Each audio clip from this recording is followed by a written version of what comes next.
Success آپ کے قدموں میں ہوگی. کیا مطلب ہوتا ہے؟ پیسہ آ جائے, عزت مل جائے اور صحت اچھی ہو.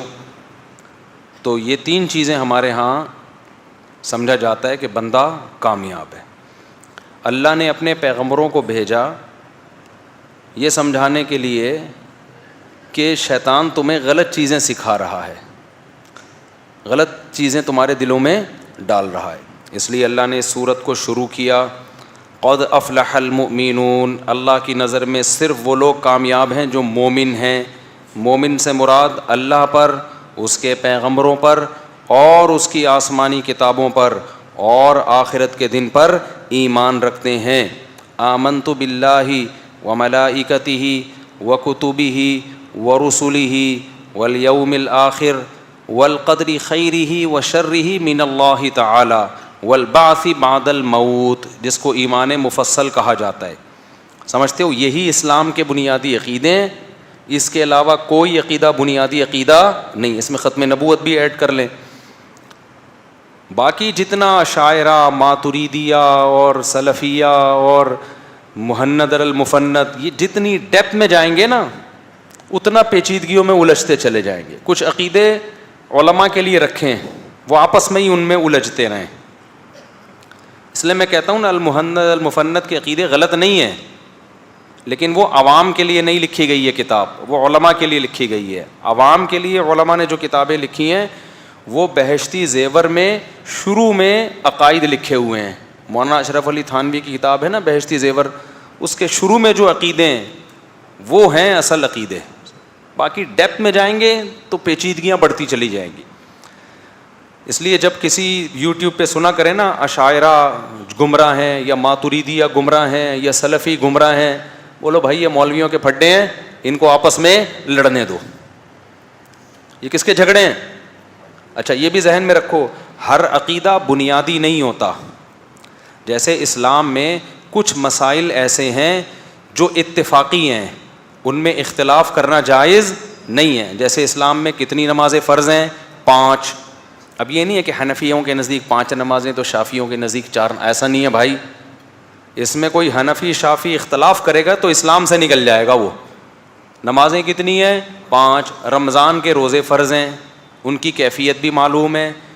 زکوٰۃ فرض ہے, حج فرض ہے, حج کا بیسک طریقہ بھی سب کا ایک جیسا ہے. ان میں اختلاف کی اجازت نہیں ہے. حالانکہ یہ فروعی مسائل ہی ہیں, لیکن یہ فروعی ایسے ہیں جن کو شریعت نے 2 اور 2 4 کی طرح واضح کر دیا ہے. اور کچھ فروعی مسائل ایسے ہیں جن میں دلائل دونوں طرف ہوتے ہیں. اس وجہ سے فقہا میں اختلاف ہوتا ہے. ان میں کسی ایک رائے پر زبردستی اصرار کرنا جائز نہیں ہے. ان میں ایک فقہ کو فالو کریں, دوسرے کو بھی برا مت سمجھیں. اس میں ہم حنفی ہیں, کچھ لوگ شافعی ہیں, کچھ مالکی ہیں, کچھ حنبلی ہیں. تو ان میں 4 مکاتب فکر ہیں مشہور جو ہیں, ٹھیک ہے نا, اہل سنت والجماعت کے. یہ اختلاف ان کا اسی وجہ سے ہے تو کہ حدیثیں کس طرف تھیں؟ دونوں طرف تھیں. اس میں یقینی طور پر کسی مسلک کو ٹھیک نہیں کہا جا سکتا, بس سب صحیح ہیں. کیونکہ یہ اجتہادی اختلاف صحابہ کے دور میں بھی تھا, اور نبی نے اس اختلاف میں دونوں پارٹیوں کو ٹھیک قرار دیا تھا. جن میں اختلاف ہوا نا دونوں کو کہا ٹھیک ہے. تو جیسے مسائل میں اصولی فروعی, ایسے ہی عقیدے میں بھی سارے عقیدے اصولی نہیں ہوتے. کچھ عقیدے اصولی ہیں, کچھ جب آپ ڈیپتھ میں جائیں گے نا تو پھر اختلاف پیدا ہوگا. تو ڈیپتھ میں گھسنے کی ضرورت بولو ہے ہی نہیں. تبھی میں اکثر یہ بتاتا ہوں نا اللہ عرش پر ہے. اب ہمارے لوگ کچھ کہتے ہیں ابے یہ تم نے کیا کہہ دیا, اللہ ہر جگہ. بھائی جان پبلک کو ان بکھیڑوں میں مت ڈالو. یہ اشاعرہ ماتریدیہ کے مسئلے ہیں, یہ علماء کے پڑھنے کی چیزیں ہیں. پبلک کو وہ بتاؤ جو حدیث میں ہے کہ نبی نے باندی سے پوچھا اللہ کہاں ہے, باندی نے کہا فی السماء, ایسے انگلی سے اشارہ کیا. تو بس جب اس باندی کی بخشش ہو سکتی ہے یوں اشارہ کرنے سے, تو آج اگر کوئی دیوبندی سے پوچھا جائے اللہ کہاں ہے, وہ بولے ادھر ہے, تو اس کی بھی بخشش انشاءاللہ ہو جائے گی. ٹھیک ہے نا. تو اس لیے بکھیڑوں میں پڑھنے, ہاں پھر آگے اس کی کیفیت میں پڑھو ہی نہیں. پھر کوئی آگے سے جواب دیتے اللہ تو ہر جگہ ہے. بولو بھائی یہ کس کے مسائل ہیں؟ یہ مدرسوں میں پڑھانے کے ہیں. پبلک کے لیے اتنی ڈیپتھ میں جانا بولو بالکل نقصان دہ ان کی صحت کے لیے. جس چیز کو اللہ رسول نے بیان کر دیا نا جتنا, بس اس کو اتنا ہی رکھو. ہاں کچھ مسائل علماء کے لیے ہوتے ہیں, وہ جائیں ڈیپتھ میں. تو آپ تو علماء نہیں ہے نا, وہ کچھ مولویوں کے لیے پھڈے آپس میں ان کے جھگڑنے کے لیے رکھیں. جھگڑا بہت ضروری ہے, یہ ذہن میں رکھو. تو پھر کس چیز میں پھٹا ہوگا؟ تو وہ ان کے لیے رکھو. اور صحیح عالم وہی ہوتا ہے جو عوام سے عوام کے مینٹل لیول پہ آ کے بات کرے, وہ اپنی افلاطونیاں اور اپنی بقراتیاں لوگوں کے سامنے نہ بتائے. آپ نبی صلی اللہ علیہ وسلم نے فرمایا کلم الناس علی قدر عقولہم, لوگوں سے ان کی عقل کے مطابق بات کیا کرو, ان کے مینٹل لیول پہ آ کے بات کیا کرو. جیسے وہ مشہور واقعہ حضرت موسیٰ علیہ السلام کے دور کا نا, کہ واقعہ تو مستند نہیں ہے لیکن بعض واقعے مستند نہیں ہوتے, لیکن ان سے جو سبق مل رہا ہوتا ہے وہ سبق بالکل ٹھیک ہوتا ہے. ایک دیہاتی تھا نا, کہتا تھا اللہ میاں تو میرے پاس ہوگا تو میں تیرے بالوں میں کنگھی کروں گا, میں تیری خدمت کروں گا. تو واقعہ تو ایسا ہی ہے, پتہ نہیں کس نے کہاں لکھا ہوا ہے, لیکن اس سے مضمون بہرحال صحیح ثابت ہوتا ہے. حضرت موسیٰ کو جلال آ گیا, بھائی تو اللہ کے بارے میں کہہ رہا ہے یہ کرے گا وہ کرے گا خدمت کرے گا. تو اللہ نے حضرت موسیٰ علیہ السلام کو تنبیہ کی, بھائی یہ بیچارہ جتنی اس کی سوچ ہے یہ اسی حساب سے سوچے گا. وہ تو علماء کو کے لیے کچھ مسائل رکھیں. تو اللہ نے کیا فرمایا, قد افلح المومنون. یہ مومنون کو واضح کرنا ضروری تھا نا, کہ اللہ فرماتے ہیں کامیابی کی سب سے پہلی شرط کیا ہے, ایمان. اور ایمان کا مطلب کیا ہے, ایمان مفصل. اس میں نہ اہل حدیث کا اختلاف, نہ دیوبندیوں کا, نہ بریلویوں کا, نہ حنفیوں کا, نہ شافیوں کا. تو اتفاقی چیز ہے, اور وہ اسلام میں داخلے کے لیے وہی کافی ہے. تبھی جب بھی کوئی غیر مسلم مسلمان ہوتا ہے تو ہم اس کو وہی پڑھاتے ہیں, آمنت باللہ و ملائکتہ, میں اللہ پر ایمان لایا, اس کے فرشتوں پر, و کتبہ, اس کی کتابوں پر. آمنت باللہ و ملائکتہ و کتبہ و رسلہ, اس کے تمام پیغمبروں پر, والیوم الآخر والقدر والیوم الآخر, اور آخرت کے دن پر, موت کے بعد دوبارہ زندگی ہوگی. اور اس میں ختم نبوت بھی شامل کر لیں. شروع میں علماء نے اس لیے شامل نہیں کیا کہ یہ تو ایسا اجماعی عقیدہ تھا کہ 2 اور 2 4 کی طرح نا, کچھ چیزیں ایسی ہوتی ہیں جو واضح ہوتی ہیں, لیکن اب چونکہ قادیانیوں نے ایک لفڑا ڈال دیا ہے تو ختم نبوت پر ایمان بھی غیر مسلم کو کہلوانا چاہیے کہ میں محمد صلی اللہ علیہ وسلم کو آخری نبی مانتا ہوں. اسی طرح عذاب قبر کا عقیدہ, یہ بھی قرآن سے ثابت ہے, حدیث سے ثابت ہے. اور والقدر خیرہ و شرہ من اللہ تعالی, اچھی اور بری تقدیر دونوں کس کی طرف سے ہیں, اللہ کے. جو کچھ ہو رہا ہے پہلے سے طے شدہ ہے. وہ کوئی غم پہنچا, حدیث میں آتا ہو نہیں سکتا تھا کہ یہ غم نہ پہنچے. کوئی خوشی پہنچی ہے, ہو نہیں سکتا تھا کہ نہ پہنچے. یہ ہو کے جو بھی ہو رہا ہے وہ ہو کے رہنا تھا. سمجھتے ہو؟ تو کامیابی کی پہلی شرط یہ والا ایمان ہے. سمجھتے ہو؟ کسی عالم کو برا مت کہو, اشاعرہ, ماتریدیہ, سلفی, برا کہنے کی اجازت نہیں ہے. بولو بھائی یہ ان کے مسئلے ہیں, انہیں کو الجھنے دو, ہم کیوں کسی کو برا کہہ کے اپنی زبان کو خراب کریں. میرے ایک سعودی عرب کے ایک عرب سے میری ملاقات ہوئی, ان کو وہاں کے کسی سعودیہ ہی کے کسی عالم پر بڑا اعتراض تھا نا, کوئی کسی پالیسی سے تھا یا کسی مسئلے سے. تو میں نے کہا آپ کے تو فلاں عالم یہ کہتے ہیں لحم العلماء مسموم. مجھے کہنے لگے مولوی صاحب, مفتی صاحب, علماء کا گوشت بہت زہریلا ہوتا ہے. سمجھ رہے ہو؟ یعنی میں غیبت کسی عالم کی نہیں کر سکتا. تو ان کی خیریں ان کے شر سے زیادہ ہیں. تو علماء کے بارے میں موقف رکھو بھائی, کیا کرنا غیبت کر کے برا بلا کہہ کے, گھننے بن جایا کرو. گھننا سمجھتے ہو؟ بہت سے مسائل میں گھننا کیا ہے, ٹھیک ہے بھائی ہمیں نہیں پتا. آگے اللہ فرماتے ہیں دوسری کامیابی کی علامت, الذین هم فی صلاتہم خاشعون. ایمان کے بعد سب سے پہلے کیا ہے؟ اچھا ایمان میں توحید بھی ہے, اللہ پر ایمان. قرآن کہتا ہے وما یؤمن اکثرهم باللہ الا وهم مشرکون. بہت سے لوگ اللہ پر ایمان لے کر آتے ہیں, ساتھ میں شرک بھی کر رہے ہو. عیسائی بھی کہتے ہیں ہم ایک اللہ کو مانتے ہیں, پھر کہتے ہیں عیسیٰ اللہ کے بیٹے ہیں. اللہ کہتے ہیں اس ماننے کی تکلف کی ضرورت نہیں ہے, جب بیٹا تو اسی کی جنس میں سے ہوتا ہے, تو اللہ کا کو مثل کوئی بھی نہیں ہے. لیس کمثلہ شیء, اللہ جیسا کوئی بھی نہیں ہے. بیٹا باپ جیسا ہوتا ہے کہ کہتے ہیں نا ناک دادا پہ گئی ہے, آنکھیں, اور شرارتی اگر ہو تو بیوی کہتی ہے بالکل باپ پہ گیا ہے. ٹھیک ہے نا, بالکل کس پہ گیا ہے, باپ پہ گیا ہے. تو بیٹا نہیں ہو سکتا اللہ کا کوئی. تو عقیدہ توحید ہے, اس میں یا اللہ مدد ہوگا, یا رسول اللہ مدد نہیں چلے گا, یا غوث آدم مدد نہیں چلے گا, قبروں سے مانگنا نہیں چلے گا. اگر کرنا ہی ہے پھر اللہ کہتا ہے پھر یہ مجھ پر ایمان کے تکلف کی بالکل بھی ضرورت نہیں ہے. میں اکثر اس کو ایک مثال سے سمجھاتا ہوں. اللہ توحید کے بارے میں غیرت مند ہے, اور غیرت مند شرکت برداشت نہیں کرتا. یہ بالکل ایسے ہے, ایک آدمی کی 4 بیویاں ہو سکتی ہیں کیونکہ مرد سربراہ ہے, سربراہ کے ماتحت 4 ہو سکتے ہیں, لیکن ایسا نہیں ہو سکتا کہ ایک عورت کے 4 شوہر ہوں کیونکہ سربراہ چار نہیں ہو سکتے, سربراہ حکمران ہمیشہ ایک ہوتا ہے, حاکم ہمیشہ ایک ہوتا ہے. تو اللہ سربراہ ہے یا ماتحت ہے؟ معاذ اللہ سربراہ ہے, وہ ایک ہی ہوگا. یہ ایسا ہی ہے, اتنا غیرت والا مسئلہ ہے نا یہ, کہ ایک عورت کہتی ہے آپ میرے ہسبینڈ ہیں, آپ کا دل باغ باغ ہو گیا, آج تو بیگم نے میری رسپیکٹ کی, مجھے اپنا شوہر مان لیا. کہتی ہے آپ بھی ہیں, پڑوس کے وسیم بھائی بھی لگتے ہیں میرے ہسبینڈ. آپ بولو گے پھر وہی تیرا ہسبینڈ ہے, میں تیرا ہسبینڈ نہیں ہوں, دفع ہو یہاں سے. کیا خیال ہے؟ اگر غیرت مند ہوگے, اگر بے غیرت ہوگے ایک نمبر کے, آپ کہو گے تھینک یو. کیا کہو گے آپ؟ Thank you. مجھے فخر ہے کہ میری وائف براڈ مائنڈ ہے, بہت اللہ نے اس کو یورپ کی یونیورسٹی میں پڑھ کے آئی ہے, امریکہ ایسے ہی تھوڑی میں نے بھیجا تھا, انگلش ٹھش فش انگلش بولتی ہے فرفر. اور یہی تو ہے یہ گھٹیا نیچ قسم کے لوگ جن کے صرف ایک شوہر ہوتا ہے, یہ مجھے بالکل بھی پسند, یہ کبھی بھی ترقی نہیں کر سکتے, سمجھتے ہو؟ تو غیرت ہوگی تو بہت سی چیزیں سمجھ میں آتی ہیں. تو غیرت ہوگی تو عقیدہ توحید سمجھ میں آئے گا, بغیرتی ہوگی تو عقیدہ توحید سمجھ میں نہیں آئے گا. اچھا کیا کریں, اب دو نمبریاں بہت ہو رہی ہیں. بہت سے لوگ کہتے ہیں ہم تو نہیں کہتے اللہ کے علاوہ بھی کوئی اللہ ہے. یہ ایسا ہی ہے جیسے کوئی عورت کہہ رہی ہے میں تو نہیں کہتی کہ میرے ہسبینڈ کے علاوہ بھی کوئی ہسبینڈ ہے, لیکن وہ ہسبینڈ کو جو رائٹس دینے چاہیے وہ کس کو دے رہی ہے؟ پڑوسیوں کو. تو ہسبینڈ کہے گا پھر اس تکلف کی ضرورت نہیں ہے کہ میرا ایک ہسبینڈ ہے, عملی طور پر تم نے 6 ہسبینڈ بولو رکھے ہوئے. خاص محبت ہے جو ہسبینڈ کو دی جاتی ہے, وہ والی محبت میں کسی اور سے شرکت, زینت کس کے لیے عورت اختیار کرے گی؟ ہسبینڈ کے لیے, اپنی طرف مائل کرنے کے لیے. اب آپ جب گھر میں آتے ہیں سڑے ہوئے کپڑوں میں, پڑوس کا وسیم جب آتا ہے ایک دم چمک چھلو بنی ہوئی ہے, آپ کہو گے بھائی یہ جو تو مجھے زبان سے کہتی ہے نا ہسبینڈ, وہ تیرا کچھ لگتا نہیں ہے, رائٹ اس کو وہ والے دے رہی ہے جو کس کو دیے جاتے ہیں؟ ہسبینڈ کو. تو مشرک جو ہے کیا کہتا ہے, وہ گڑبڑ یہ کرتا ہے, وہ کہتا ہے میں ایک اللہ کو مانتا ہوں, اللہ کے علاوہ کوئی دوسرا اللہ نہیں ہے. یہ مشرکین مکہ بھی 2 نمبری کرتے تھے.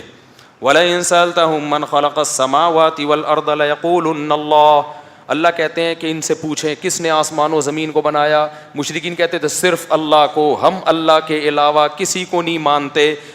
پھر اللہ کہتا ہے پھر جھکتے کیوں ہو دوسروں کے سامنے جا کے, ان سے مدد کیوں مانگتے ہو؟ آج ہم نے جو سورت پڑھی ہے نا سورہ مومنون, اس کے آخر میں کیا ہے؟ وَمَن يَدْعُ مَعَ اللَّهِ إِلَٰهًا آخَرَ. جو اللہ کے علاوہ کسی معبود کو پکارے گا, تو جس کو پکارے گا وہ معبود ہی ہے. تو اس لیے اسلام میں اللہ کے سوا کسی کو پکارنا جائز نہیں ہے. ایک شرک اکبر ہے, ایک شرک اصغر بھی ہوتا ہے جس کو ریاکاری کہتے ہیں, اللہ کے لیے علاوہ کسی اور کے لیے عبادت کرنا. اسی میں یہ بھی داخل ہے کہ آپ جو عاملوں کا اپنے دماغ میں آپ نے ایک تصور بٹھا لیا ہے نا کہ ان کی پھونکوں سے اور ان کے عملیات اور فلیتوں پلیتوں سے کام بنے گا, یہ بھی ایک قسم کا شرک ہی ہے, اکبر نہیں ہے, اصغر شرک ہے. یہ ان کمبختوں کے ہاتھ میں کچھ بھی نہیں ہے. نئے نئے لوگ آ جاتے ہیں, بس ایک جملہ میں عامل چاہے دیوبندی ہو, عامل چاہے بریلوی ہو, عامل چاہے اہل حدیث ہو, عامل چاہے رائے کا مقیم ہو, عامل کے چاہے 1 سال لگے ہوئے ہوں, عامل چاہے مولانا طارق جمیل صاحب کا علاج کر رہا ہو, عامل چاہے مفتی طارق مسعود صاحب کا علاج کر رہا ہو, عامل چاہے تہجد گزار ہو, قرآن میرے ہاتھ میں ہے, عامل یا تو 2 نمبر ہوگا یا 2 نمبر نہیں ہوگا, 1 نمبر اوپر کی سیٹنگ اس کی آؤٹ ہوگی عملیات کر کے, پورا نارمل نہیں ہوگا. یہ ذہن میں رکھو, اتنا بڑا دعویٰ میں کانفیڈنٹلی ایسا ہی نہیں کر دیتا. تو میرے سامنے نہ بتایا کرو حضرت جی کا علاج کیا تو ابے الو بنائے حضرت جی کو, چاہے کتنے بڑے حضرت جی ہوں, یہ سب 2 نمبر ہیں, منجن ہے, یہ کچھ بھی نہیں ہے ان کمبختوں کے پاس. مفتی موسیٰ روحانی بازی عامل نہیں تھے, یہ میں پھر کئی دفعہ اس کی وضاحت کر چکا ہوں, وہ عامل نہیں تھے, وہ کرامت کے طور پر بس وہ کچھ بھی کر دیا. وہ بعض بزرگوں کی کرامت ہوتی ہے, پھونک لگائی بندہ ٹھیک ہوئی, لیکن یہ والے پھونکوں والی سرکار کی کرامت ہی نہیں ہے کہیں. اتنی کرامت سینٹر تھوڑی کھلتے ہیں پھونکوں کے, اتنے تو مردے حضرت عیسیٰ علیہ السلام نے زندے نہیں کیے, انہوں نے اتنے کوڑ کے مریضوں کو ٹھیک نہیں کیا جتنا یہ کر رہا ہے. تو ہم کرامت کے منکر نہیں ہیں میرے بھائی, لیکن خدا کے لیے عاملوں کے چکر میں اپنی زندگیاں برباد. کچھ عامل 2 نمبر ہوتے ہیں, کچھ ہوتے بزرگ ہیں, عملیات اور فلیتے پلیتے کر کے اوپر کی کھوپڑی خراب ہو چکی ہوتی ہے. ان کو ایسا لگتا ہے آپ پہ چڑیل ہے, ہوتی نہیں ہے, ان کی اپنی کھوپڑی خراب ہو چکی ہوتی ہے. نیک ہوتے ہیں کھوپڑی صحیح ہونا اور نیک ہونا دو الگ الگ چیزیں نہیں ہیں, دونوں جمع ہو سکتی ہیں. بعض دفعہ بندہ نیک ہوتا ہے اور سیٹنگ آؤٹ ہو جاتی ہے. تو انہوں نے عملیات کی ہیں, ان کی سیٹنگ آؤٹ ہے, آپ نے نہیں کی, آپ کیوں پاگل ہو کے ان کے پاس جا رہے ہو؟ تو خیر ابھی ہم جلدی سے سورت کو نمٹاتے ہیں. میں کھرچ کے نہ کوشش کر رہا ہوں عاملوں کی عقیدت محبت دل سے نکالوں, لیکن نکل نہیں رہی ہے. تو اللہ فرماتے ہیں والذین هم فی صلاتهم خاشعون. دوسری کامیابی کی علامت, پہلی ایمان جس میں عقیدہ توحید سب آ گیا, دوسری بات نمازوں میں خشوع پیدا کرتے ہیں. جس کی نماز میں خشوع نہیں ہے اللہ کی نظر میں وہ کامیاب نہیں. تراویحوں میں کیسا بیڑا غرق ہو رہا ہے نمازوں کا یار, یوٹیوب پہ آ رہی ہوتی ہیں گاؤں دیہاتوں کی تراویحاں, ان الذین آمنوا تعلمون, ٹھک رکوع, ٹھک قوما, ٹھک سجدہ. تسلی سے 3 تسبیحات تو پڑھ لو. اب اس کا بعض لوگوں نے حل یہ نکالا ہے کہ اتنی 20 رکعتیں ہو ہی نہیں, رکعتیں ہی شارٹ کر دیں. یہ غلط طریقہ ہے, یہ غلط طریقہ ہے کہ 40 سجدے کرنے تھے آپ نے وہ 16 سجدوں پہ لا کے, 40 اور 16 میں کتنا فرق ہے. اصل طریقہ یہ ہے کہ بھائی جتنی تراویح ہے اتنی پڑھو, لیکن خشوع اور خضوع کے ساتھ. پھر بھی ہم یہ کہتے ہیں کہ 2 رکعتیں پڑھ لے تمیز سے, ان 20 رکعتوں سے وہ بہتر ہے جس میں آپ کے منہ پہ نماز کپڑے کی طرح لپیٹ کے مار دی جائے. تو مذاق مت بناؤ میرے بھائی تراویح کو, ایسے اسپیڈ میں نا مقابلے ہوتے ہیں. تمہارے یہاں کتنے بجے تراویح ختم ہوتی ہے؟ ابے ہمارے یہاں 9:45. ابے ہمارے یہاں تو 9:44 پہ ختم ہوتی ہے. 1 منٹ میں کیا تیر مار لیا یار تو نے؟ 10-15 منٹ میں کون سا طوفان آ جائے گا؟ مقابلے چل رہے ہوتے کہ نہیں ہوتے؟ تمیز سے پڑھو. فقہا نے یہ مسئلہ لکھا ہے کہ اگر کوئی قاری تمیز سے تلاوت نہیں کر رہا تو پھر قرآن ختم کرنے کے بجائے علم طرح سے پڑھ لو, لیکن تمیز سے پڑھو. تو تمیز کی چھوٹی رکعتیں وہ افراتفری والی زیادہ رکعتوں سے بہتر ہے. سمجھتے ہو کہ نہیں سمجھتے؟ تو سنت تو 20 رکعتیں ہی ہیں, یہ نہیں کہ اب ان کو چھوڑ دیں, لیکن تلاوت میں کمی کر لیں, مگر تلاوت خشوع و خضوع کے ساتھ ہونی چاہیے. اچھا اس میں بھی 2 انتہائیں ہیں. بعض لوگ تو تکڑ بھاگ رہے ہیں, بعض لوگوں نے اتنی آہستہ اسپیڈ کر دی ہے کہ وہ بھی لوگوں کی طبیعت پر بوجھ بنتی ہے. 4 آدمی تو خوش ہو جاتے ہیں اس سے. دیکھو یہ حرم کا ماحول نہیں ہے یہاں پہ, اب ہر جگہ حرم کی نقل نہیں اتاری جائے گی. اتنی آہستہ پڑھ رہے ہوتے ہیں, یہ بھی حدر میں پڑھنا چاہیے, حدر میں, تاکہ سب لوگوں کے لیے وہ سوٹیبل. کچھ لوگ تو ایسے ہوتے ہیں جن میں بہت خشوع و خضوع ہوتا ہے, وہ کہتے ہیں بہت ٹھہر ٹھہر کے پڑھو, وہ اللہ سے ان کا بڑا زبردست قسم کا کنیکشن ہوتا ہے. وہ تو 4-6 آدمی ہر مسجد میں ایسے نیک شریف شرفا ہوتے ہیں, ان کے لیے تو بہت آرام سے. لیکن اسلام کا مزاج یہ ہے کہ جماعت کی نماز میں میجورٹی کو دیکھا جائے گا. کس کو دیکھا جائے گا؟ میجورٹی. تو میجورٹی کو دیکھا جائے گا تو میجورٹی حدر کو پسند کرتی ہے. حدر کا مطلب تھوڑی سی رفتار ہو, مگر اتنی تیز نہ ہو کہ سمجھ میں نہ آ رہا ہو, اتنی آہستہ بھی نہ ہو کہ 4 آدمی خوش ہوں اور 400 بیزار ہو کے گھر چلے جائیں. حدر میں ہو. حدر کا مطلب ہوتا ہے روانی سے پڑھنا, مگر وہ روانی تیز والی روانی نہ ہو. میں پڑھتا ہوں نا, میری ریکارڈنگ بھی سورہ مریم کی پڑھی ہوئی ہے, روانی ہے, لیکن وہ ایک ایک لفظ الحمدللہ سمجھ میں آ رہا ہے. تو نماز کو خشوع و خضوع سے پڑھو. اچھا ایک اہم آپ کو پوائنٹ کی بات بتاتا ہوں, جس کا نماز میں دل نہ لگتا ہو نا, ہمت کر کے ایک دفعہ 100 رکعت کی نیت باندھ لے. وہ 100 نہیں تو 50 رکعت پڑھ لے. جس کام میں دل نہ لگ رہا ہو نا, وہ ایک دفعہ تمیز سے کر لو, اگلے دن سے دل لگنا شروع ہو جائے گا. یہ میں آپ کو لکھ کے دے رہا ہوں.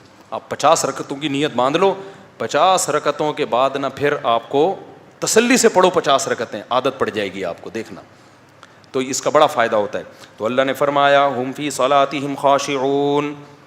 جنتیوں کی دوسری علامت کیا ہے؟ نمازوں میں خشوع پیدا کرتے ہیں, ٹرخاتے نہیں ہیں. تراویح میں رکوع میں تسلی سے 3 دفعہ سبحان ربی العظیم. قومہ میں جانے کے بعد تسلی سے ربنا لک الحمد, بہتر ہے تھوڑی لمبی دعا پڑھ لو, ربنا لک الحمد حمدا کثیرا طیبا مبارکا فی. اس سے کم کچھ دیر تو اسٹے ہوگا نا, ورنہ یوں کھڑک کر کے اٹھتے ہیں, بس تھڑک کر کے سردے میں ڈائٹ لگانے کی فکر ہوتی ہے.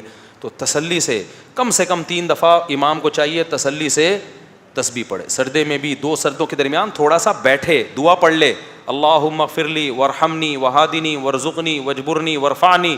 یہ دعا سنت سے ثابت ہے. 2 سردوں کے درمیان یہ دعا پڑھ لے گا نا تو ایک دم ٹھک کر کے دوسرا سجدہ نہیں ہوگا. مجھے تو بہت وحشت ہوتی ہے کسی ایسے امام کے پیچھے کھڑے ہو جاؤں نا جو یوں یوں یوں یوں کر رہا ہے. چھوڑ دے, اس سے بہتر ہے آدمی آرام سے بیٹھ کے چائے پیے گھر جا کے. تو ٹرخا کیوں رہا ہے؟ اس سے عادت خراب ہوتی ہے, باقی نمازیں بھی پھر ایسے ہی ہو جاتی ہیں. تو اس کا خوب خیال کریں. آگے اللہ فرماتے ہیں والذین هم عن اللغو معرضون, ایمان والے جو کامیاب ہو گئے یہ وہ لوگ ہیں جو لغویات سے اعراض کرتے ہیں. لغویات کسے کہتے ہیں؟ ہر وہ کام جس کا نہ دین میں کوئی فائدہ اور نہ دنیا کا کوئی فائدہ, ایویں ہی بیٹھا ہوا ہے بس ایویں ہی ٹائم پاس کرنے کے لیے کوئی تلاش کر رہا ہے. ہم تو حیران ہے یار, ٹائم ہم سے رک نہیں رہا. روک لیں کسی طریقے سے, ٹائم پاس نہ ہو, اور دنیا کہہ رہی ہے ٹائم کو کیا کرو, پاس کرو. جب انسان دین پر چلتا ہے نا تو اس کی یہ تمنا ہوتی ہے کاش جو زمانہ میں نے بے دینی میں گزار دیا نا وہ مجھے دوبارہ مل جائے, میں کہاں پہنچ جاؤں اب. کتنے لوگ میں نے دیکھے ہیں 40 سال میں توبہ کی, کہتے ہیں یار بہت دیر سے توبہ کی, بڑا نقصان ہو گیا. ہم چاہتے ہیں ہم دوبارہ پرانی زندگی میں جائیں, اس وقت توبہ کریں تو اس 20 سال میں کیا کچھ کر لیتے ہیں. تو ایسے تمام چیزوں سے اپنے آپ کو بچاؤ جس کا نہ دین میں کوئی فائدہ نہ دنیا میں. اس کا مطلب یہ نہیں کہ کھیل کود چھوڑ دو, کسی حد تک کھیل کود ہنسی مذاق میں دلچسپی لینا یہ بھی ہماری مینٹلی ہیلتھ کے لیے ضروری ہے. جو صوفی بن کے بیٹھ جاتے ہیں نا اور کھیل کود ہنسی مذاق چھوڑ دیتے ہیں, سب سے پہلا ان پہ پتہ ہے کیا وبال آتا ہے؟ تکبر پیدا ہو جاتا ہے ان کے اندر, ایک وقار, اور وہ ہر وقت ایسے اپنی وہ ایک پرسنالٹی بنا لیتے ہیں. وہ پرسنالٹی ان کی کھوپڑی کو کیا کر دیتی ہے؟ آؤٹ. تو تھوڑا سا ہنستا بولتا اچھلتا کودتا, کبھی کبھار گٹر کے ڈھکن پہ بھی بیٹھ جایا کرو کبھی کبھار. نارمل لائف والا آدمی کیا ہوتا ہے؟ مینٹلی ہیلدی ہوتا ہے. اور جو پھوں پھاں لگا کے رکھتا ہے نا ہر وقت, وہ اوپر سے کیا ہو جاتا ہے, وہ جیسے ہارر مووی ہوتی ہے نا وہ ایسا بن جاتا ہے. کوئی ہارر مووی دیکھ لو یا اس کو دیکھ لو, ایک ہی بات ہے. ہر وقت بعض لوگ ایسے ہر وقت ایسے نا غصے میں بیٹھے رہتے ہیں. تو کچھ ہماری سوسائٹی میں ہوتے ہیں کچھ اس طرح کے لوگ جو ہر وقت منہ پہ ان کے کیا بجے ہوئے ہیں؟ 12, ناک پہ مکھی بیٹھی رہتی ہے ہر وقت. تو اللہ کو ایسا آدمی پسند نہیں ہے. تو ہاں, تو میں نے بتایا وہ کھیل جو آپ کی مینٹلی ہیلتھ یا جسمانی ہیلتھ کے لیے ضروری ہے وہ لغویات میں داخل ہے ہی نہیں. تبھی حدیث میں آتا ہے ہر کھیل باطل ہے سوائے 3 کھیلوں کے, ہر کھیل باطل ہے سوائے 3 کھیلوں کے. خوب سمجھ لو یہ مسئلہ, جب بھی حدیث میں آتا ہے نا 3 چیزوں کے 4 چیزوں کے, تو اس سے عدد مراد نہیں ہوتا. یہ صرف آپ کو یاد کرانے کے لیے کہ جو بھی ان 3 جیسے ہوں گے وہ بھی اسی میں داخل ہیں. تو ان 3 کھیلوں میں نبی نے گھڑ سواری, تیر اندازی اور اپنی زوجہ کے ساتھ ملاعبہ, گپ شپ لگانا, باتیں کرنا. بیوی کے ساتھ بیٹھ کے ٹائم ویسٹ بھی کرو گے نا گپ شپ میں تو اللہ کی نظر میں وہ ویسٹنگ میں شمار نہیں ہوگا. کیونکہ تعلق بڑھتا ہے. بیگم سے کیا آدمی بیٹھ کے کیسے ایسی باتیں کرے, پھٹا ہو جائے گا. وہ پی ٹی آئی کی نکلی, آپ جے یو آئی کی نکلے, کیا خیال ہے؟ تو ادھر ادھر کی پھینکے گا, لمبی لمبی بیٹھ کے باتیں کرے گا. تو اب خوب حدیث مزاج نبوت سمجھو. ایک اہل حدیث عالم تھے میرے ساتھ کہیں ٹی وی میں بیٹھے ہوئے تھے, وہ مجھے کہنے لگے کہ ایصال ثواب کا سوال پوچھا گیا. میں نے کہا جائز ہے ایصال ثواب, قرآن پڑھ کے بھی ثواب پہنچا سکتے ہیں, صدقہ کر کے بھی پہنچا سکتے ہیں. انہوں نے فوراً حدیث پیش کی کہ بھئی نبی صلی اللہ علیہ وسلم نے فرمایا صرف 3 چیزیں ہیں, صدقہ جاریہ, علم ينتفع به او ولد صالح يدعو له. نبی نے تو 3 چیزیں فرمائی کہ مرنے کے بعد ہوتی ہے, جاری ہوتی ہیں. صحیح حدیث ہے, ولد صالح يدعو له, اولاد جو دعا کرتی ہے, صدقہ جاریہ, اور علم جو چھوڑ کر جاؤ. چوتھی کا تو نبی نے کہا نہیں. میں نے کہا آپ مزاج نبوت نہیں سمجھتے. جب بھی حدیثوں میں 3 عدد 4 عدد, اجماع ہے کہ یہ 3 اور 4 میں محصور نہیں ہوتا, مفہوم مخالف کا یہاں اعتبار نہیں ہوتا. جو بھی ان 3 جیسی ہوگی وہ بھی اس میں. مثال کے طور پر حدیث میں آتا ہے اولاد جو باپ کے لیے دعا مانگے, تو کیا مطلب پڑوسی دعا مانگیں گے وہ فائدہ نہیں ہوگا کیا؟ نہیں ہے میرا خیال ہے بات سمجھ میں. صحابی کا انتقال ہو گیا, انہوں نے کہا یا رسول اللہ میں اپنے والد کے لیے کنواں صدقہ کرنا چاہتی ہوں. یہ والدہ کے لیے یا والد کے لیے؟ ان امی توفیت عنی افاتصدق عنہا, میری ماں کا انتقال ہو گیا, میں کہ صدقہ کروں؟ آپ نے فرمایا ہاں. تو صدقہ کی اجازت دی جا رہی ہے نا, تو یہ صدقہ ایک نیکی ہے. اب یہ منحصر صدقے میں نہیں ہے, نیکی ہے. اس کا مطلب کوئی بھی نیکی ماں باپ کو پہنچائی جا سکتی ہے. صدقہ تو ایک ایگزامپل ہے, ایک مثال ہے. اسلام قیامت تک کے لیے آیا ہے نا, تو مثالوں سے کلیات سمجھائے گا. ایک ایک چیز کان پکڑ کے نہیں سمجھائے گا کہ یہ بھی جائز ہے, یہ بھی جائز ہے, یہ بھی جائز ہے, یہ بھی جائز ہے. اصول اور ضابطے بتا دیے ہیں. بھائی صدقہ کا ثواب کیوں مل رہا ہے؟ یہ کیسی بات ہے کہ صدقے کا تو ملے, کوئی اور نیکی کا نہ ملے؟ اس میں اللہ میاں کو کیوں اتنا چھوٹا ظرف کر رہے ہو بھائی اللہ میاں کا؟ ہاں ایک سوال پیدا ہوتا ہے کہ اگر یہ قرآن پڑھ کے بخشنا یا ثواب پہنچانا, یہ بخشنا کا لفظ نا تھوڑا سا جاہلانہ سا لفظ ہے, ایصال ثواب اچھا لفظ ہے. اگر یہ جائز ہوتا تو صحابہ نے کیا ہوتا, صحابہ سے تو ثابت نہیں ہے. تو خوب سمجھ لو, انفرادی عمل کسی نے کیا ہو, دل میں نیت کر لی کہ اس کا ثواب فلاں کو پہنچے, اس کا ثبوت تلاش کرنا ایک عبث کام ہے, کیونکہ یہ دل کی کیفیت کا نام ہے. کون کس کے لیے نیکی کر رہا تھا, کون نہیں کر رہا تھا, یہ دل میں دل کا چیز ہے نا, یہ کہاں پتہ چلے گا ہمیں؟ تو کیسے پتہ چلے گا کہ کسی صحابی نے کیا کہ نہیں کیا؟ یہ تو دل میں نیت تھی, کر لیا کوئی بھی نیکی. ہاں اجتماعی طور پر اگر کسی صحابی نے کسی کے لیے کیا ہوتا وہ ثابت ہوتا, کیونکہ اجتماعی عمل سب کو نظر آتا ہے, نیتیں نظر نہیں آتی. اسی وجہ سے ہم کہتے ہیں اجتماعی قرآن خوانی ایصال ثواب کے لیے بدعت ہے, کیونکہ اگر یہ ثابت ہوتی تو منقول ہوتی. سمجھتے ہو کہ نہیں سمجھتے ہو؟ اگر اجتماعی قرآن خوانی مرحوم کے لیے ثابت ہوتی تو کہیں تو ثابت ہوتا کہ صحابہ نے تمبو لگایا, لوگوں کو بلایا, قرآن پڑھا, بخشا. کہیں بھی ثابت نہیں ہے. اس کا مطلب ایصال ثواب اجتماعی طور پہ ثابت, چپ رہ گئے آپ لوگ, نہیں ہے. تو جو مرحوم دنیا سے جایا کرے نا, سب سے بہتر تو وہ کیا کرو جو منسوس ہے. منسوس ہے صدقہ, سب سے بہتر طریقہ ایصال ثواب کا کیا ہے؟ صدقہ کرو. اس کے بعد دوسرے نمبر پہ کوئی بھی نیکی کرنا چاہو, کیونکہ وہ اختلافی مسئلہ ہے, صدقہ میں اختلاف نہیں ہے. لیکن اجتماعی طور پر کچھ بھی نہ کیا کرو, اجتماعی عمل ثابت نہیں ہے, یہ بدعت ہے. آگے ہم چلتے ہیں. اللہ تعالیٰ فرماتے ہیں والذین هم للزکاۃ فاعلون, زکوٰۃ ادا کرتے ہیں. والذین هم لفروجہم, زکوٰۃ میں ہر طرح کے صدقے خیرات بھی آ گئی, ایک سائن ہے. آگے اللہ فرماتے ہیں کامیاب لوگوں کی علامتیں, والذین هم لفروجہم حافظون. یہ بڑا مشکل حکم ہے بھائی. فرمایا اپنی شرمگاہوں کی حفاظت کرتے ہیں. شرمگاہ کی حفاظت میں آنکھ بھی داخل ہے. بری نیت سے کسی نامحرم کو دیکھنا, اس کی باتوں سے دلچسپی لینا, سننا, اس کو ہاتھ لگانا, ہاتھ سے لذت حاصل کرنا, یہ تمام چیزیں والذین هم لفروجہم میں شامل. اسلام میں اور سیکولرزم میں فرق یہ ہے کہ سیکولرزم سب کچھ حلال کرتا ہے.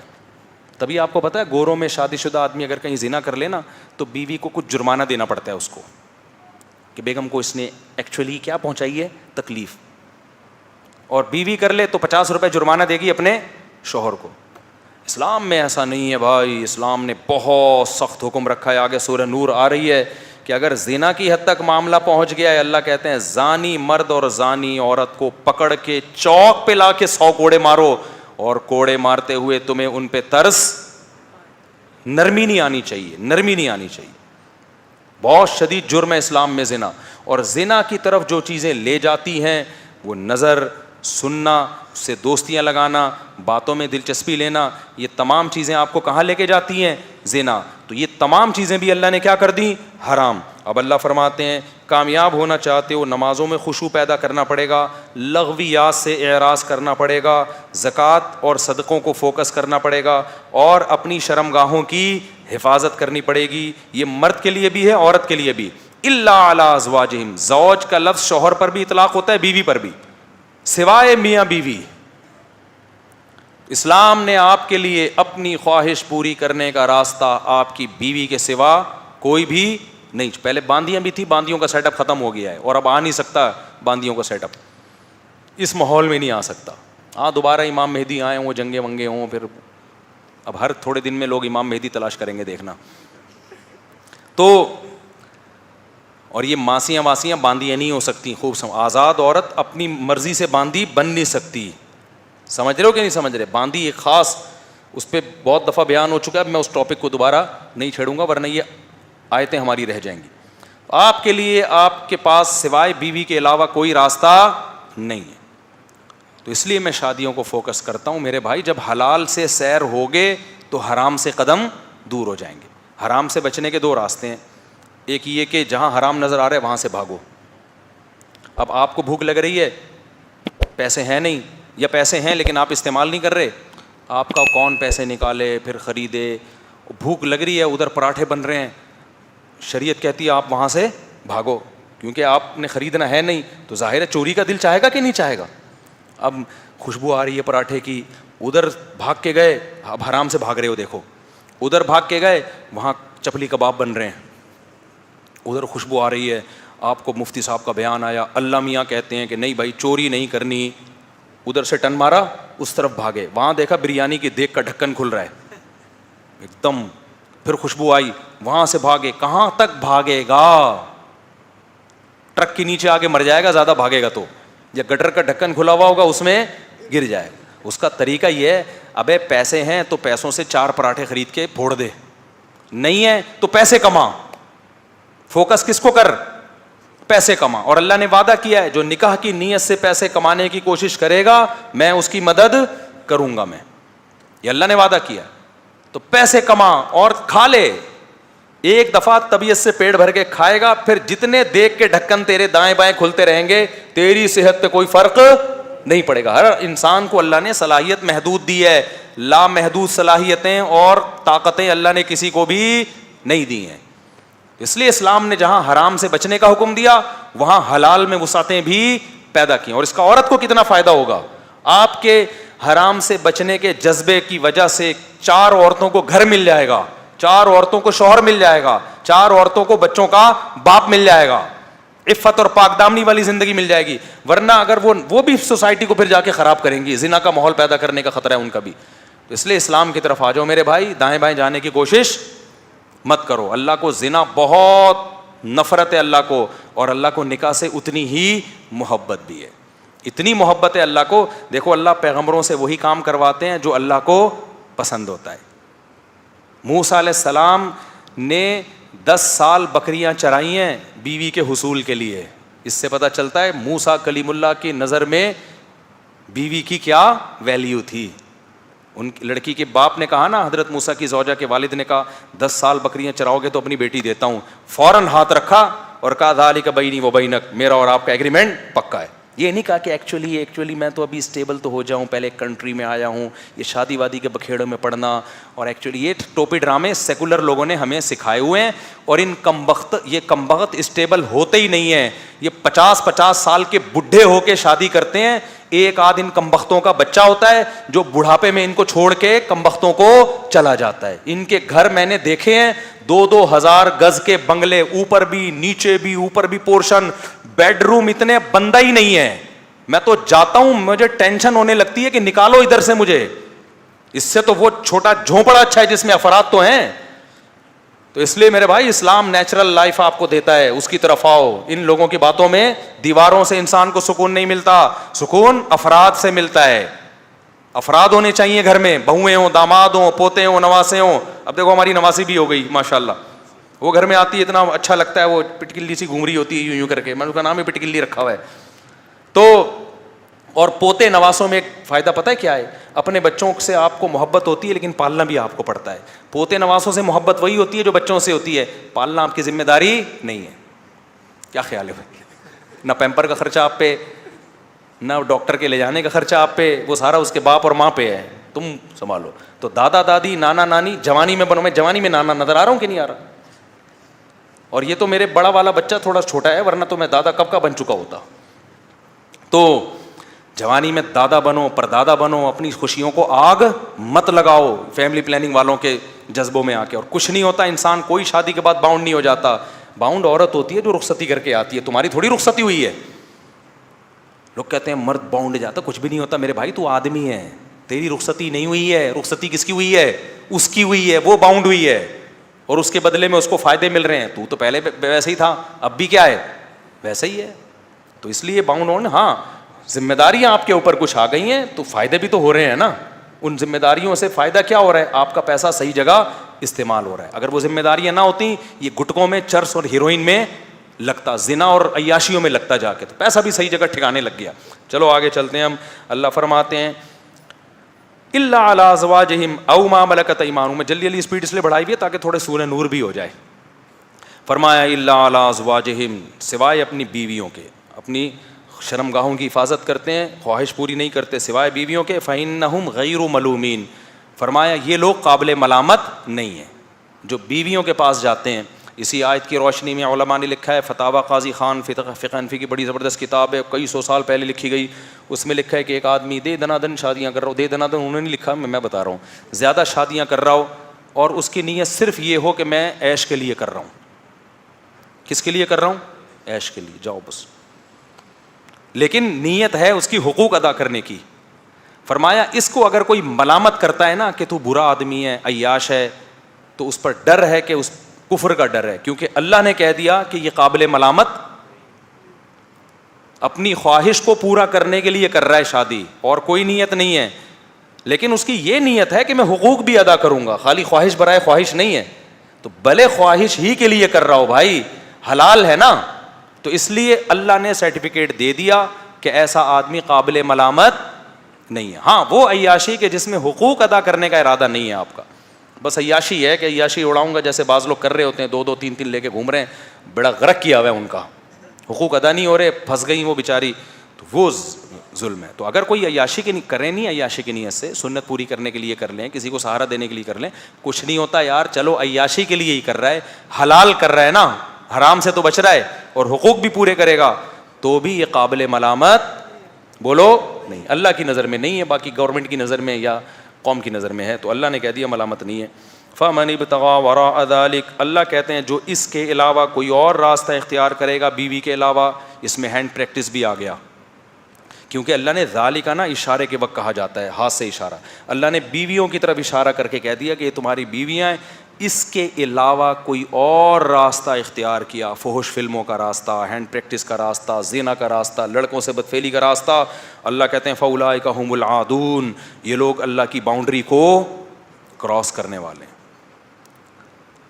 اللہ نے ایک باؤنڈری لگائی ہوئی ہے انسان کے گرد, آپ گدھے گھوڑے بن کے اس باؤنڈری کو کراس نہیں کر سکتے.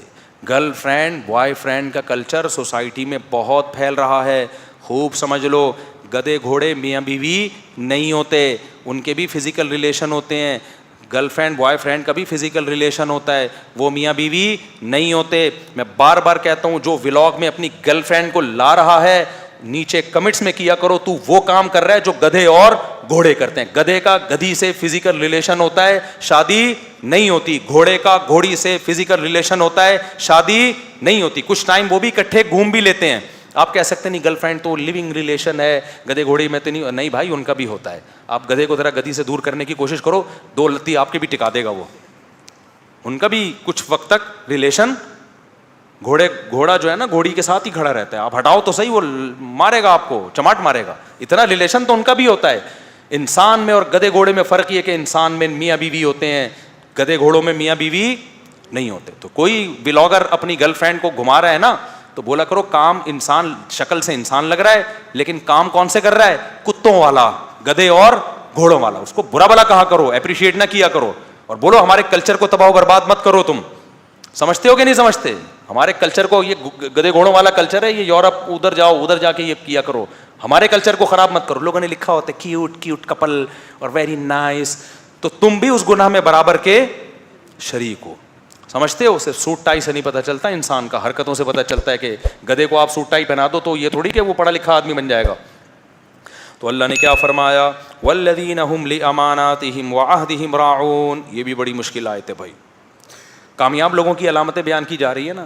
اللہ کہتے ہیں یہ وہ لوگ ہیں جو اپنی امانتوں اور معاہدوں کے پابند ہوتے ہیں. یہ چیز آج مارکیٹ میں شارٹ, پاکستانی ہونا 2 نمبر ہونا, ایک ہی چیز کے 2 نام.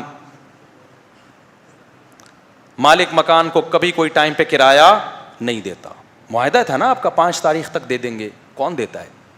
10 15 تاریخ چلاتے کھینچتے چلے جاتے ہیں. اس کا گھر آپ کے پاس, حالانکہ میں مالک مکان نہیں ہوں, میں کرایہ دار ہوں. میں مالک مکان ہوتا نا, آپ کہتے ہیں مفتی صاحب کے کرایہ دار نے تنگ کیا ہوا ہے تو یہاں بیٹھ کے اس کو سنا رہے ہیں, لیکن میں نے دیکھا ہے کرایہ دار زیادہ ذہنی ٹارچر کرتا ہے مالک مکان کو. اس کی چیزیں استعمال ایسے کرے گا, نل کے توڑ دے گا, بیسن توڑ دے گا, چیزوں کی واٹ لگا دے گا. وہ اپنے گھر کو بڑی تمیز سے چلائے گا, رنگ جگہ جگہ سے اکھڑ رہا ہوتا ہے. تبھی آج کل لوگوں نے کرائے پہ گھر دینا چھوڑ دیا, کیونکہ اپنا گھر سمجھ کے استعمال نہیں کرتے اس کو. تو کوئی بھی چیز آپ کے پاس ہے, آپ ڈیوٹی پہ ہو, آپ کو تنخواہ مل رہی ہے تو تنخواہ پوری لے رہے ہو, آپ کا معاہدہ ہوا ہے کہ آپ کام پورا کرو گے, کام میں ڈنڈی مار رہے ہو, تنخواہ پوری لے رہے ہو, تو معاہدہ پورا کرنے والا آپ نہیں کہلاؤ گے, اللہ کی نظر میں معاہدے کی خلاف ورزی کرنے والا کہلاؤ گے. تو آج جاپانیوں میں ہم نے سنا بھی دیکھا بھی, ایگریمنٹ کے پابند ہوتے ہیں, اور ہمارے پاکستانیوں کو دیکھ لو, کوئی وعدہ کرے گا ٹوپی کرا رہا ہوگا شروع سے ہی. تو انسان کی زبان ایک ہونی چاہیے. 2 نمبری چیزوں میں تو بہت 2 نمبری ہے. ٹھیکیدار اپنے لیے جو گھر بنائے گا بڑا خاندانی, بیچنے کے لیے جو بنائے گا نا, آپ اس میں کیل تو ٹھوکو, پورا پلستر نکل کے گرے گا اس میں.